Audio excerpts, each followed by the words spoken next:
വളരെ സിമ്പിളായിട്ട് നമുക്ക് സ്റ്റെയർ കേസ് ഹാൻഡ് റെയിൽ ചെയ്യണമെന്നുണ്ടെങ്കിൽ ഇതുപോലുള്ള മെറ്റലും വുഡും ഒക്കെ കോമ്പിനേഷൻ ഹാൻഡ് റെയിൽസ് ഒക്കെ ചെയ്താൽ മതി.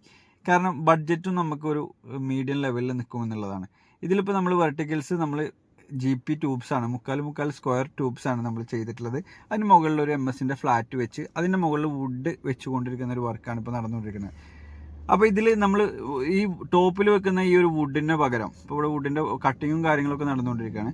അപ്പോൾ ഈ വുഡിന് പകരം ഇതും നമുക്ക് GP ട്യൂബ്സ്, മെറ്റലിൻ്റെ ട്യൂബ്സ് വെച്ച് കഴിഞ്ഞാൽ അത്രയും കോസ്റ്റ് വീണ്ടും നമുക്ക് കുറക്കാം എന്നുള്ളതാണ്. ബഡ്ജറ്റ് കുറച്ച് ചെയ്യണമെങ്കിൽ ഈ വുഡിന് പകരം നമുക്ക് ഇവിടെയും പൈപ്പ് വെച്ച് ചെയ്താൽ മതി. പിന്നെ സ്റ്റാർട്ടിങ്ങിൽ നമ്മളെപ്പോഴും ചെയ്യുന്ന പോലെ തന്നെ ഒരു മാസ്റ്റർ പോസ്റ്റ് ഇതുപോലെ വുഡ് ആകുമ്പോൾ താഴോട്ട് ഫ്ലോറിലോട്ട് സ്ക്രൂ ചെയ്ത് കൊടുക്കുകയാണ് ചെയ്യാറുള്ളത്. പിന്നെ ഈ ഭാഗമൊക്കെ ഇനി ഫിനിഷ് ചെയ്തെടുക്കാനുള്ളതാണ്. ഇതൊക്കെ കോർണേഴ്സൊക്കെ നമ്മൾ സ്ക്രൂ ചെയ്തിട്ടാണ് ഇത് ഫിക്സ് ചെയ്യുന്നത്. സ്ക്രൂ മാത്രമല്ല, ഗമ്മും കൂടെ സെറ്റ് ചെയ്തിട്ടാണ് നമ്മളിത് ഫിക്സ് ചെയ്യുന്നത്. അപ്പോൾ ഇത്തരത്തിലുള്ള ഹാൻഡ് റെയിൽ ചെയ്യുമ്പോൾ ഞാൻ നേരത്തെ പറഞ്ഞ പോലെ തന്നെ ഇമ്പോർട്ടൻ്റ് ആയിട്ടുള്ള ഒരു കാര്യമാണ് ഈ സേഫ്റ്റി ഗ്യാപ്പ് എന്നുള്ളത്. നമ്മൾ ഈ മുക്കാൽ സ്ക്വയർ ട്യൂബൊക്കെ ചെയ്യുമ്പോഴേ ഒരു 2 ട്യൂബ്സാണ് ഒരു സ്റ്റെപ്പിൽ വേണ്ടത് കേട്ടോ. ഇത് നമ്മൾ പറഞ്ഞ പോലെ തേക്കാണ് ചെയ്തിട്ടുള്ളത്. അതും ഫുൾ ക്ലിയർ തേക്കാണ്, കാതലായിട്ടുള്ള ഭാഗമാണ് നമ്മൾ ഈ മരത്തിന് വേണ്ടിയിട്ട്, ഈ ഒരു ഹാൻഡ് റെയിലിന് വേണ്ടിയിട്ട് മരം സെലക്ട് ചെയ്യുമ്പോൾ എടുക്കുന്നത്. ഇതിൽ വൈറ്റ് പാർട്ട് വളരെ കുറവ് അല്ലെങ്കിൽ ഇല്ല എന്ന് തന്നെയാണ് പറയേണ്ടത്. കാരണം നമ്മൾ ഫുൾ ക്ലിയർ എന്നുള്ള രീതിയിൽ തന്നെയാണ് ഈ മരങ്ങളൊക്കെ എടുക്കുന്നത്. പിന്നെ മഹാഗണി വുഡ് ആണെങ്കിൽ കുറച്ചും കൂടെ കോസ്റ്റ് കുറച്ച് നമുക്ക് ചെയ്യാം. പിന്നെ ഈ ഹാൻഡ് റെയിൽ, ഈ ഒരു ബാൽക്കണി സ്ട്രെയിറ്റ് ആയിട്ട് വരുന്ന ഏരിയ ഉണ്ടല്ലോ, സ്ട്രെയിറ്റ് ആയിട്ട് വരുന്ന ഏരിയയിൽ ഈ ഗ്യാപ്പ് ഒരു ഇമ്പോർട്ടൻ്റ് ആയിട്ടുള്ളൊരു കാര്യമാണ്. ഈ വീടിൻ്റെ ഇതൊരു റിനോവേഷൻ വർക്കാണ്. മുകൾ ഭാഗമൊക്കെ ആദ്യമേ ഫ്ലോറിങ് ചെയ്ത് ഹാൻഡ് റെയിലൊക്കെ ഇവിടെ ഉണ്ടായിരുന്നു. അതുകൊണ്ട് തന്നെ ഹാൻഡ് റെയിൽ റിമൂവ് ചെയ്ത കുറേ ഫ്ലോറിൽ കുറേ ഭാഗങ്ങൾ കാണാൻ പറ്റും. അതെല്ലാം ഇനി പൊട്ടി ഫില്ല് ചെയ്തെടുക്കേണ്ടി വരും.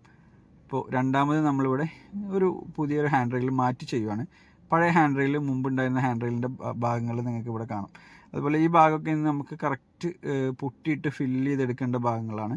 അപ്പോൾ ഇനി ഇതിൽ ഫൈനൽ പോളിഷും അതുപോലെ സാൻഡറിങ് വർക്ക് കാര്യങ്ങളൊക്കെ വരാനുണ്ട്.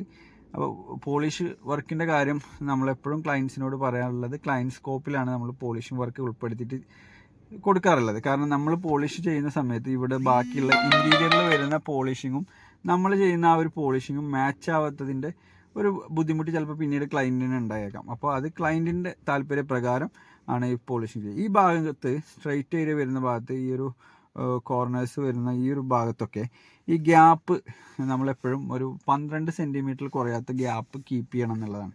ഒരു സേഫ്റ്റി ഗ്യാപ്പ്. നമ്മളെ വീട്ടിലുള്ള ചെറിയ കുട്ടികളൊക്കെ ഉണ്ടെങ്കിൽ അവർക്ക് ഈ ഒരു ഗ്യാപ്പ് കൂടുതൽ കാരണം ഒരു സേഫ്റ്റി ഇഷ്യൂ വരാതിരിക്കാൻ വേണ്ടിയിട്ടാണ് അത് ശ്രദ്ധിക്കണം എന്ന് പറയുന്നത്.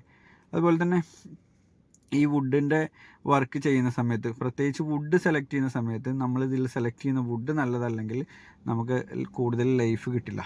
അത് പിന്നെ ഇവിടെ ടോപ്പിൽ നമ്മൾ വുഡ് സെറ്റ് ചെയ്യാൻ വേണ്ടിയിട്ട് ഹോൾസ് കാര്യങ്ങളെല്ലാം കൊടുത്തിട്ടുണ്ട്.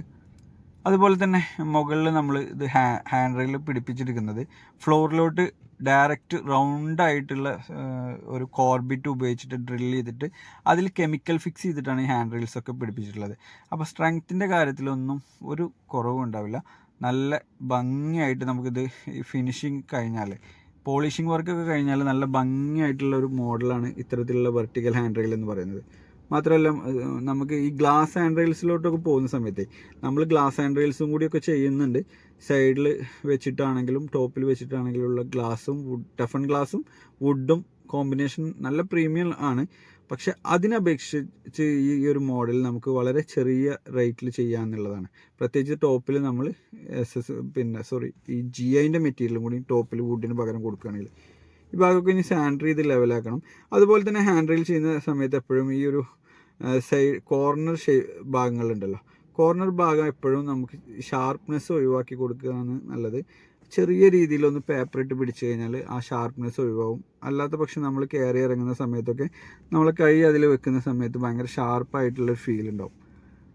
അപ്പോൾ ഇതിൽ നമ്മൾ ഈ ഹാൻഡ് റെയിൽ ചെയ്യുന്ന സമയത്ത് ഇതിൽ പോളിഷിംഗ് വർക്കും പെയിൻറ്റ് ഫിനിഷും മാത്രമാണ് ക്ലയൻറ്റ് സ്കോപ്പിൽ നമ്മൾ ആക്കി കൊടുക്കാറുള്ളത്. ബാക്കിയെല്ലാം നമ്മൾ ചെയ്തിട്ടാണ് ഇത് പോകുന്നത്. ഇതിൽ ഓൾറെഡി നമ്മൾ മെറ്റലിൻ്റെ പാർട്ടിൽ നമ്മൾ എപ്പോക്സി പ്രൈമർ ഫിനിഷ് നമ്മൾ ചെയ്തിട്ടുണ്ട്.